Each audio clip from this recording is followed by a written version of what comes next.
bersama-sama dalam sukacita, itu persekutuan. Itu yang sudah kita bicara pada hari Rabu kemarin di KKB. Yang saya bicara tentang Kolose pasal 1, kan, masih di Kolose pasal 1. Itu persekutuan yang ada di situ, yaitu kamu sudah saling mengasihi. Sudah bagus kamu saling mengasihi. Kamu sudah mengasihi Tuhan dan sudah saling mengasihi. Tetapi aku ingin kamu, dibilang itu, kalau bisa, atau saya ingin, setelah saya mendengar tentang imanmu, kami berdoa, itu Kolose pasal 1 ayat 9, supaya kamu lebih mengerti kehendak Tuhan dan bertumbuh mengenal yang benar tentang Allah, ayat 10. Kolose pasal 1 ayat 10. Bertumbuh dalam pengetahuan yang benar tentang Allah dan dikuatkan dalam segala kekuatan oleh kemuliaannya untuk menanggung segala sesuatu dengan tekun dan sabar. Itu yang kita sudah bahas pada hari Rabu. Sekarang kita mau lihat di dalam ayat 15. Kolose pasal 1 ayat 15 sampai 23. Kamu, dibilang gitu di ayat pasal 1 tadi, harusnya kamu bertumbuh dalam pengetahuan yang benar. Kita sudah pelajari bahwa ternyata orang percaya itu harus mengasihi Tuhan dan mengasihi sesama, tetapi ternyata tidak cukup. Paulus bilang tidak cukup kamu mengasihi Tuhan dan mengasihi sesama. Kamu harus tahu siapa Tuhan itu. Kamu harus tahu dengan benar, kamu harus punya pengetahuan yang benar tentang Tuhan, supaya kamu kuat dalam segala hal. Kalaupun kamu tidak merasa diberkati oleh Tuhan, kalaupun kamu merasa masalah dalam hidupmu banyak, kalau kamu merasa sesuatu terlalu berat menimpamu, kalau kamu punya pengetahuan tentang Tuhan, maka kamu akan kuat. Karena pengetahuan akan Tuhan yang benar akan membuat hidup benar. Kalau punya pengetahuan yang salah tentang Tuhan, akan membuat hidup salah. Bukan hanya tentang Tuhan, tapi dalam hal apapun. Saudara yang kasih dalam Tuhan Yesus, ketika Paulus bilang kamu harus punya pengetahuan yang benar tentang Tuhan, itu yang dia maksud ketika dia bilang ayat 15, Kolose pasal 1 ayat 15, dia adalah gambar Allah yang tidak kelihatan. Kamu tahu nggak Tuhan kamu? Kamu tahu nggak tentang Tuhan kamu? Ada seorang anak, waktu saya baru bertobat, dia tanya ke saya seperti ini, kak selalu baca Alkitab, memang kak tahu siapa Tuhan? Memang kakak tahu siapa Tuhan? Saya waktu dia tanya begitu, anak kecil, 5-6 tahun, kakak tahu memang tentang Tuhan? Saya waktu dia jawab itu, waktu dia tanya itu, saya jawab spontan, tapi sebenarnya hati saya kaget. Ketika memang kakak tahu tentang Tuhan? Saya bilang iya, Tuhan Yesus. Kenapa Tuhan Yesus? Dia kejar saya seperti itu. Saya bilang iya, karena Alkitab bilang Tuhan Yesus. Kenapa Tuhan Yesus? Kayak gitu. Baru saya sadar, setelah lama saya sadar, iya ya. Apakah memang saya kenal Tuhan saya dengan baik? Orang selalu bilang kita tidak mungkin mengenal Tuhan dengan benar. Emang benar itu. Ya kan? Tidak mungkin kita mengenal Tuhan dengan sempurna, karena kita tidak sempurna. Jadi kita hanya bisa mengenal Tuhan sebagaimana Dia menyatakan diri. Tetapi untuk Tuhannya Alkitab kan sudah menyatakan diri. Lalu kamu sudah percaya pada Tuhan. Kita selalu bilang kita percaya pada Tuhan. Kita percaya pada Tuhan karena Dia mengampuni segala dosa saya, karena Dia memberi jaminan dalam hidup saya. Kita percaya. Tetapi kalau orang tanya pada kita, kenapa harus Tuhan Yesus? Kenapa Tuhan Yesus? Jangan mungkin kamu salah. Mungkin saja kamu salah. Mungkin bukan kali. Bukan Dia kali. Kenapa harus Tuhan Yesus? Di jemaat Kolose juga begitu. Ingat yang sudah saya sampaikan. Ingat yang sudah kita pelajari. Jemaat Kolose tidak didirikan oleh Paulus. Bukan. Tapi Paulus merindukan untuk bersama-sama dengan jemaat Kolose. Dia ingin jemaat Kolose. Lalu dia bilang kepada jemaat Kolose, kamu sudah saling mengasihi, sudah bagus sekali kamu. Tapi kamu tahu kan Tuhanmu? Lalu dia bilang seperti ini tadi yang saya sudah baca di ayat 15. Itu sebenarnya ayat 15, 17 dan sampai 19 itu dalam outline saya ditulis begini, siapa dia? Siapa dia? Itu ayat 17, ayat 15, 17 dan 9 sampai 19. Ini saya baca. Dia adalah gambar Allah yang tidak kelihatan, yang sulung, lebih utama dari segala yang diciptakan. Lalu ayat 17, dia ada terlebih dahulu dari segala sesuatu, dan segala sesuatu ada di dalam dia. Ialah kepala tubuh, yaitu jemaat. Ialah yang sulung, yang pertama bangkit dari antara orang mati, sehingga ia yang lebih utama dalam segala sesuatu. Karena seluruh kepenuhan Allah berkenan diam di dalam dia. Siapa dia? Ketika Paulus bilang dia adalah gambar Allah yang tidak kelihatan, orang Kolose tahu itu. Karena Epafras sudah cerita kepada mereka, yang bisa menyelamatkan kamu itu ada di ayat di atas, ayat yang ke-13. Dia telah melepaskan kita dari kuasa kegelapan, memindahkan kita ke dalam kerajaan anaknya yang kekasih. Dia sudah memindahkan kita dari dosa kepada keselamatan. Jadi kalian harus tahu, dia adalah gambar Allah. Kalian mau tahu nggak tentang Allah? Dialah itu gambar Allah. Begini saudara, pada waktu manusia diciptakan, dikatakan dalam firman Tuhan, diciptakan menurut gambar Allah. Menurut gambar Allah. Manusia menurut gambar Allah itu diciptakan manusia. Yesus adalah gambar Allah, bukan menurut gambar Allah. Bisa lihat, Yesus adalah gambar Allah itu. Begini yang menurut gambar Allah. Agak panjang ini, tapi enggak, tenang aja, kita bikin ringkas, nanti kita sambung. Ketika manusia diciptakan menurut gambar Allah, artinya ada bagian-bagian dari sifat Allah yang diberikan pada manusia. Allah itu sifatnya begini, maha tahu, maha kuasa, maha hadir, tidak berubah. Maha kuasa, itu yang di sini disampaikan itu. Dia menciptakan segala sesuatu. Segala sesuatu. Allah itu maha kuasa. Nah, manusia yang adalah gambar Allah tidak maha kuasa karena gambar Allah. Tapi ada bagian dari Allah, yaitu kasih. Allah itu adalah kasih. Itu ada dalam manusia. Ada bagian dari sifat Allah yang ada di manusia, kasih. Apa itu nanti? Allah itu murah hati. Ada kemurahan di dalam hidup manusia. Tapi untuk maha ada, nggak ada. Ada sifat Allah yang tidak ada di manusia. Yang tadi saya bilang, maha kasih, maha kuasa, maha tahu, maha hadir, dan tidak berubah. Itu nggak ada di manusia. Yang ada di manusia kalau mengasihi, ya, bagian-bagian lain dari Allah. Itu yang dimaksud dengan segambar dengan Allah. Kalau gambar Allah, saudara mau lihat Allah kan tidak bisa dilihat. Dia bilang di sini, Allah tidak dapat dilihat. Dia, tapi Allah seperti begini. Kita bisa lihat angin, nggak bisa ya? Nggak pernah lihat angin.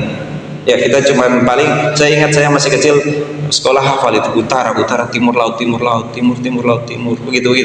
Hafal itu, nggak tahu ya anak-anak sekarang hafal nggak? Saya cuma tahu ini kalau di ini ada angin kencang itu, ini angin barat. Oh, ini angin timur. Tapi ada cerita tentang monyet itu kan. Lebih hebat mana angin barat sama angin timur? Lihat sama monyet katanya. Itu angin barat tiup ya pegangan kuat-kuat nggak jatuh. Tapi kalau angin timur dia datang sepoi-sepoi, akhirnya monyet ketiduran dan jatuh. Saya nggak pernah lihat angin saya. Tapi saya tahu ada angin ketika angin berhembus di daun. Seperti itu. Saya tahu bisa. Orang nggak bisa lihat Allah, tapi Allah bisa menyatakan bahwa dia ada dengan ciptaannya. Lalu dia ciptakan dari mana ini bisa ada? Allah yang ciptakan. Allah yang ciptakan. Bisa ada itu Allah ada dengan ciptaan. Tapi untuk bisa manusia datang padanya, untuk bisa manusia menyentuh dia jadi manusia. Ingat yang saya bilang tadi, Allah itu maha kuasa, maha tahu, maha hadir, dan tidak berubah. Lalu bagaimana Allah bisa jadi manusia ya? Allah kan nggak bisa kelihatan, Allah kan tidak berubah. Bagaimana Allah jadi manusia? Kok Allah jadi manusia? Makanya kan itu yang diprotes orang. Dia tuh bukan Allah karena dia jadi manusia. Bagaimana dia mau jadi manusia? Selalu orang Kristen akan jawab begini, kalau Allah maha kuasa dia bisa jadi kursi nggak? Kalau Allah maha kuasa dia bisa jadi pohon nggak? Bisa. Bisa jadi kursi nggak? Bisa. Bisa jadi manusia nggak? Nggak bisa. Bagaimana bisa jadi pohon? Bisa. Jadi gunung bisa. Jadi yang lain-lain bisa. Kalau jadi manusia bisa? Nggak bisa. Masa nggak bisa? Bisa. Karena dia bisa datang pada ciptaannya. Ciptaan nggak bisa jadi Allah, tapi Allah bisa jadi. Allah bukan bisa jadi ciptaan. Allah nggak bisa jadi ciptaan, tapi Allah bisa menyatakan dirinya kepada ciptaan. Allah bukan ciptaan, Allah beda. Jadi gini, kalau belum ada sesuatu di dunia ini, belum ada sesuatu, ada sudah ada lalu dibilang jadilah, berarti beda antara dia yang bilang jadilah dengan yang dia jadikan. Lalu kalau dia jadi manusia, apa yang terjadi? Berubah nggak Allah? Enggak. Yang terjadi adalah Allah menambahkan dalam kuasanya. Jadi untuk datang pada manusia, dia boleh bicara dari sorga saja kepada manusia. Tapi kalau dia bicara dari sorga, bisa meledak itu kepala manusia. Lalu tadi mengingat yang tadi, ketika Allah menciptakan manusia, ada roh manusia, ada roh Allah di dalam manusia. Lalu di manusia itu ada kasih, saling mengasihi Adam dan Hawa, mereka damai, bisa seperti itu. Ada di manusia seperti itu. Tapi di Adam itu tidak ada maha kuasa, tidak punya maha kuasa. Adam dan Hawa tidak punya maha hadir, tidak berubah, tidak punya. Jadi ketika Allah jadi manusia, yang jadi Yesus dibilang di sini, dia adalah gambar Allah yang tidak kelihatan, yang sulung, lebih utama dari segala yang diciptakan, karena di dalam dialah telah diciptakan segala sesuatu yang ada di sorga dan di bumi. Ketika dia datang kepada manusia, dia bisa menyembuhkan orang sakit, membangkitkan orang mati, menedukkan ombak angin ribut. Dia bisa melakukan itu. Adam tidak bisa melakukan itu. Padahal Adam sebelum jatuh dalam dosa segambar dengan Allah, tapi Adam bukan gambar Allah. Yang gambar Allah bisa menyembuhkan orang sakit, yang gambar Allah itu bisa membangkitkan orang mati, yang gambar Allah bisa merubah air jadi anggur, bisa lumpuh bisa sembuh, bisa seperti itu. Karena dia bukan sama dengan Adam, dia lebih dari Adam. Jadi ada yang berbeda dengan Adam yang diciptakan, dan dia yang jadi manusia. Ketika dia menjadi manusia, ketika dia jadi manusia, maka ditulislah seperti ini: dia adalah gambar Allah. Kalau kamu lihat dia, ini Allah. Karena ini gambar Allah yang bisa kamu lihat. Itu yang dia bilang kepada murid-muridnya: barang siapa telah melihat aku, dia telah melihat Bapa. Ini Allah. Lah, ketika dia bilang begitu, inilah gambar Allah yang tidak kelihatan, yang sulung, lebih utama dari segala yang diciptakan. Itu begini Ibu Bapak maksudnya. Bukan dia diciptakan.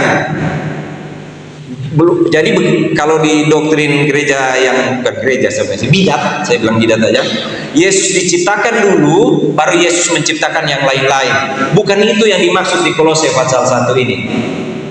Di Kolose pasal 1 ini maksudnya begini: ketika dia jadi manusia, ketika dia menjadi manusia, mengambil rupa manusia, tapi sifat-sifatnya tidak hilang. Tadi maha kuasa dan sebagainya itu. Kenapa saya bilang maha hadir? Tapi kan Pak, dia ada di sini, kan dia nggak ada di sana.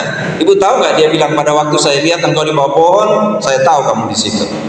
Di mana 2-3 orang berkumpul, di situ aku ada. Fisiknya ada di sini, Allahnya bisa ada di mana-mana karena maha ada. Sekarang ketika dia jadi manusia, yang dimaksud dengan dia adalah yang sulung, lebih utama adalah ketika dia menjadi manusia itu yang tadi, yang ku mau sepertimu Yesus, disempurnakan selalu. Mudah-mudahan itu maksudnya lagu itu. Tetapi ketika dia jadi manusia, sekarang semua manusia ada di belakang dia. Itu yang dimaksud dengan yang sulung, yang lebih dahulu bangkit dari antara orang mati. Ketika dia mati dan bangkit, dia pertama yang punya tubuh kekal. Lazarus sudah bangkit duluan sebelum Tuhan Yesus, tapi Lazarus tidak punya tubuh kekal karena Lazarus mati lagi. Tuhan Yesus ketika dia bangkit, dia punya tubuh kekal, dan setelah itu setiap orang yang percaya, itu yang dimaksud dengan yang sulung. Dia yang utama, lalu yang lain akan mengikut dia. Nanti kita akan mati dan bangkit mengikuti dia, punya tubuh seperti yang dia tunjukkan. Bisa tembus dinding ini, tapi masih makan.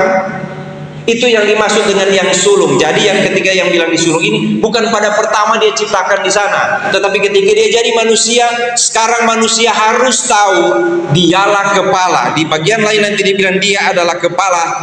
Dia terlebih dahulu dari segala sesuatu, dan segala sesuatu ada di dalam dia. Ketika dia mati dan bangkit, jadi seperti itu. Ketika dia mati dan bangkit, satu waktu kelak kita akan mati dan bangkit, dan kita akan berada di dalam dia bersama dengan dialah kepala.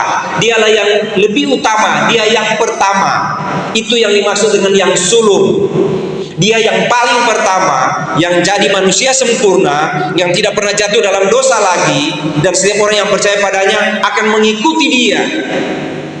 Memang bukan dimaksud berusaha menjadi sempurna seperti lagu tadi. Bukan gini, ku mau sepertimu jadi sempurna seperti engkau, tidak. Tetapi ketika Yesus yang sempurna itu menyatakan dirinya sebagai Allah kepada manusia, dan orang-orang yang percaya itu akan ikut dia.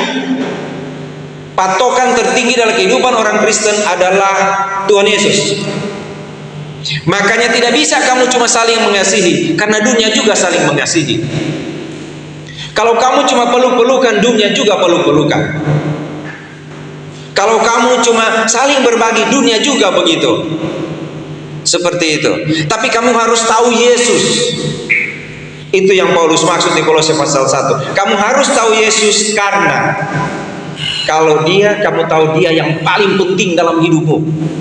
Dia yang paling penting dalam dunia ini di segala zaman. Karena semua akan mengikuti dia. Dia adalah pusat dari segala sesuatu.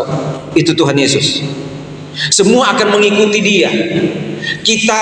Kalau kita mau bagaimana hidup kudus, ada Tuhan Yesus. Kita lihat gambar Allah. Itu kekudusan, itu Allah. Kita lihat itu dia, seperti itu. Bagaimana kita mau mengasihi orang, kita lihat seperti Yesus. Bagaimana kita mau saling mengasihi, bagaimana kita mau lakukan pekerjaan untuk Bapa, lihat Tuhan Yesus. Itu yang dimaksud dengan yang sulung, yang utama. Dia yang pernah pertama melakukan bagaimana memuliakan Bapa, dan mari ikut aku. Jadi yang dimaksud sini bukan diciptakan pada waktu Allah Bapa ciptakan Yesus dulu, baru Tuhan Yesus menciptakan segala sesuatu. Yang dimaksud di sini adalah ketika dia menjadi manusia, manusia bisa kenal, oh ini Allah. Manusia tahu ini Allah. Sekarang bagaimana kamu mesti hidup? Seperti Yesus hidup. Bagaimana kamu nanti berhadapan dengan Bapa? Seperti dia mati dan bangkit, dan kita akan mati dan bangkit dan ada di dalam dia. Di sini segala sesuatu ada di dalam dia. Segala sesuatu itu diciptakan untuk dia. Bagian yang kedua yaitu apa yang dia kerjakan. Yang pertama tadi, siapa dia? Gambar Allah. Semua sifat Allah ada di Tuhan Yesus.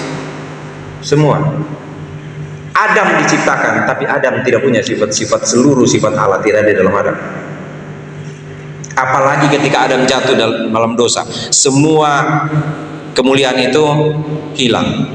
Semua sudah berdosa dan hilang kemuliaan Allah. Nggak ada kemuliaan, nggak ada lagi Allah itu seperti apa. Nggak bisa dilihat lagi. Orang cuma menghayal saja. Oh, Allah itu maha kasih, oh Allah itu baik, oh Allah ini seperti ini. Bagaimana melihatnya? Bagaimana tahu dia mengasihi? Tidak bisa. Itu sebabnya dia datang menjadi manusia, supaya kita tahu begini saling mengasihi. Makanya saya pernah bilang di atas mimbar ini kepada ibu bapak, bagaimana kalau baca-baca itu kitab Matius sampai Yohanes, supaya kita lihat bagaimana Tuhan hidup mengasihi, bagaimana dia memperlakukan orang lain, bagaimana dia memperlakukan anak kecil, bagaimana dia memperlakukan orang tua, bagaimana dia memperlakukan orang yang dianggap hina oleh dunia. Di situ gambar Tuhan Yesus. Baru Paulus jelaskan, seperti ini Allah kita. Karena di Matius, Markus, Lukas, Yohanes sudah ditulis tentang sikap hidup Tuhan Yesus. Kita memang jarang bicara seperti ini. Kita mesti ikut Tuhan Yesus, cara hidup Tuhan Yesus. Karena kita pikir jauh sekali. Sebenarnya tidak, saudara. Ini yang dimaksud dalam surat-surat Paulus. Kamu tidak hanya selamat, kamu tidak hanya saling mengasihi, kamu tidak hanya seperti itu. Kamu harus hidup mengenal Tuhan Yesus dengan benar, supaya kamu hidup seperti yang Tuhan Yesus hidupi, seperti yang Tuhan Yesus mau. Kita bilang nggak bisa. Bukan nggak bisa, itu tuntutan Tuhan. Itu yang Paulus bilang, ikutilah teladanku, karena aku mengikuti teladan Kristus. Saya sudah cerita di sini, seorang ibu protes pada saya ketika dia bilang begini, Pak Sony, kita kan biar tidak mengampuni, kan karena Yesus sudah mengampuni kita, jadi kita sudah diampuni Tuhan Yesus. Saya bilang, bagaimana ibu mau hidup sebagai orang percaya seperti itu? Oh, kita kan begini Pak Sony, kita harus ikut Paulus. Memang Paulus bilang apa? Ampunilah karena kamu sudah diampuni. Makanya kita nggak usah Pak berdoa, ampuni dosa-dosa kami, itu begitu kan? Nggak usahlah berdoalah, jangan berdoa ampuni dosa kami Tuhan. Bilang, kenapa ya ibu? Kan sudah diampuni Pak Sony, ngapain lagi minta ampun dosa? Oh iya, memang kayak begitu dulu ya ibu. Nggak boleh minta ampun, nggak boleh orang minta maaf aja, nggak boleh, nggak boleh minta ampun. Benar, saya pernah, saya nggak kirim ke saudara-saudara ya, yang begini, percaya sama dengan tidak ragu-ragu. Jadi kalau masih ragu-ragu berarti nggak percaya. Percaya semua sudah diampuni. Kalau sudah diampuni, ngapain minta ampun dosa? Saya tidak mau bilang minta ampun dosa, ibu bapak di sini. Bukan soal itu. Tapi saya mengerti orang itu tidak mengerti tentang pengampunan. Jangan pulang lalu begini, Tuhan, oh ternyata sudah diajar Pak Sony sudah boleh minta ampun dosa. Enggak, saya nggak bilang itu. Saya cuma lagi mau bilang ini tentang ibu itu ketika dia bilang begini. Jadi kita nggak perlu. Jadi ini bodoh banget pengakuan kayak begitu. Kita harus mengerti bahwa dosa kita sudah diampuni. Tapi jangan ajar sesuatu yang bukan Tuhan ajarkan. Tuhan tidak mengajarkan itu. Jangan diajarkan. Itu yang mesti mengerti tentang Tuhan. Jangan tambahkan sesuatu dalam Injil. Jangan tambah-tambah. Kalau sudah percaya, sekarang sudah percaya nggak boleh ini, nggak boleh ini, nggak boleh itu, harus begini, harus begitu. Aduh. Enggak mengerti tentang Tuhan itu. Karena semua ada di dalam Tuhan. Dia mengampuni dosa, iya. Dia mengampuni dosa. Tetapi kita jadi belajar bagaimana dia bilang pada dosamu sudah dia. Ya. Iya begitu kan? Tapi kita kan susah sekali. Sudah terjadi baru sadar, aduh Tuhan, saya salah, kan gitu kan? Kita kan? Tuhan mengerti kok itu. Maaf, saya mau bilang, Tuhan mengerti itu kan? Karena kita bukan gambar Allah, cuma diciptakan menurut gambar Allah dan itu pun sudah rusak. Tetapi masih saudara baca di sini, Dia menciptakan segala sesuatu. Apa yang diciptakan? Yang rusak itu diciptakan menjadi baru. Baru itu paling kurang ada hati yang akan selalu tersentuh kalau lihat orang tersiksa kan? Bukan itu. Kalau Tuhan tidak, Tuhan itu gambar Allah, Dia Allah. Nggak pernah dia jadi mau namain apa kek, Mi tetap Mi kan. Tapi kalau dia jadi Mi, dia tetap Tuhan. Kalau dia jadi manusia, dia tetap Tuhan. Dia bukan jadi manusia lalu dia lemah seperti manusia. Enggak, dia merendahkan dirinya. Dia bayangkan aja ketika orang tampar itu, aduh, kamu, ya kan? Sama saya lihat itu kemarin ada dua anak kakak beradik main bola, itu adiknya seliling dan keras, saya lihat kena di betis, dan saya pernah rasa sakitnya itu kalau kena. Tapi karena adik jangan gitu, aduh itu kalau orang lain kali dia, bayangkan Tuhan ketika diperlakukan tidak adil, dia cuma diam. Bapa, ampunilah mereka karena mereka tidak tahu apa yang mereka lakukan. Mudah? Tidak mudah. Tapi kita punya Tuhan itu. Sekarang dia ada di sana, dia yang sulung, yang utama dari segala sesuatu. Apa yang dia ciptakan? Nanti kita bahas berikut, tapi saya cuma bilang pendek di sini. Yaitu dia menciptakan segala sesuatu yang ada di langit, di sorga dan ada di bumi. Semua dia ciptakan, baik kerajaan, penguasa, karena di dalam dialah diciptakan segala sesuatu yang ada di sorga dan di bumi, yang kelihatan maupun yang tidak kelihatan, baik singgasana maupun kerajaan, baik pemerintah maupun penguasa. Segala sesuatu diciptakan oleh dia dan untuk dia, segala sesuatu. Lalu berikut di bawah dia bilang, kamu, itu ayat 20, apa yang dia lakukan? Dia perdamaikan segala sesuatu dengan dirinya. Dia yang memperdamaikan segala sesuatu yang memusuhi dia dengan dirinya. Dia yang memperdamaikan. Tidak ada orang lain yang memperdamaikan, Tuhan dengan dia. Nggak ada. Tidak ada yang datang memperdamaikan manusia dengan Tuhan. Tidak. Dia yang memperdamaikan dirinya dengan mereka yang adalah seteru dia. Kalau kita baca di bawah ayat 21, kamu dahulu hidup jauh dari Allah, memusuhi dia dalam hati dan pikiran, yang nyata dari perbuatanmu yang jahat, tapi dia memperdamaikan dirinya. Padahal kamu memusuhi dia, tapi dia memperdamaikan dirinya. Allah yang kamu sembah cuma hayalan. Kamu lihat dia jadi manusia, Allah itu bisa dilihat. Dia yang datang memperdamaikan. Ketika dia pertama yang sulung memperdamaikan dirinya dengan manusia, itu sebabnya anak-anaknya harus hidup dalam damai bersama-sama dengan dia. Dan saya sudah lihat itu kemarin. Nggak ada yang sakit hati waktu makan kerupuk. Nah, itu hidup. Begitu gereja, saudara.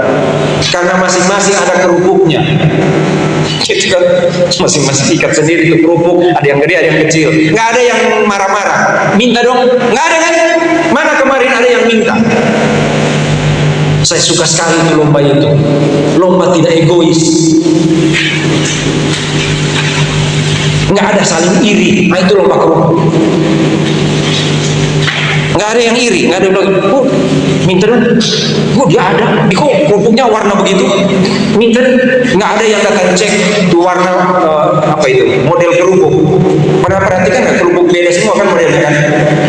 Nggak ada tuh yang protes, itu bagus itu. Begitu persekutuan. Udah, yang penting makan punya saya. Pak selesai. Juara, nggak tahu juara siapa ya kemarin? Oh, yang banding juara. Ngapain lo pegang begini kok? Tapi kalau yang begitu juara berarti saya juara lah. Nah, ini jadi masalah ini, berarti tidak saling mengampuni. Lihat itu, begitu itu gereja, dan kita seperti itu. Begitu kita makan duduk sama-sama, ya kan?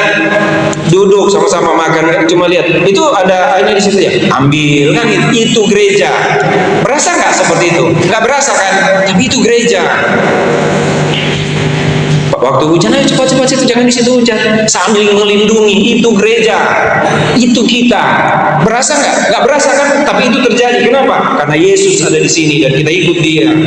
Kadang-kala nanti orang tidak lihat kita seperti itu, nggak apa-apa, tidak apa-apa. Tapi Tuhan sedang menunjukkan kita sama-sama seperti itu, dan itu bikin bangga. Sederhana itu, sederhana itu persekutuan. Apa yang dia lakukan? Dia memperdamaikan. Dan ada banyak hal di sini yang dia bicara. Dia perdamaikan, dia minta kepada kamu, ayat 23, supaya kamu harus bertekun dalam iman, tetap teguh, tidak bergoncang, jangan mau digeser dari pengharapan Injil yang telah kamu dengar dan telah dikabarkan di seluruh alam di bawah langit. Dan aku ini Paulus telah menjadi pelayannya. Nanti kita bahas minggu berikut tentang Paulus menjadi pelayan. Tapi kamu harus bertekun dalam iman, tetap teguh, tidak bergoncang, jangan mau digeser dari pengharapan ini. Jangan ada yang mau digeser. tetap teguh karena Tuhan sedang menunjukkan itu pada kita. Itu yang Paulus sudah bilang pada jemaat di Kolose. Kamu punya Tuhan yang luar biasa, Dia pencipta segala sesuatu, Dia yang paling sungguh, semua harus ikut Dia, dan Dia perdamaikan. Sekarang teguhlah kalian. Dan kita sedang melakukan itu, sadar atau tidak, kita sedang melakukan itu. Yang harus kita jaga sekarang adalah jangan goncang.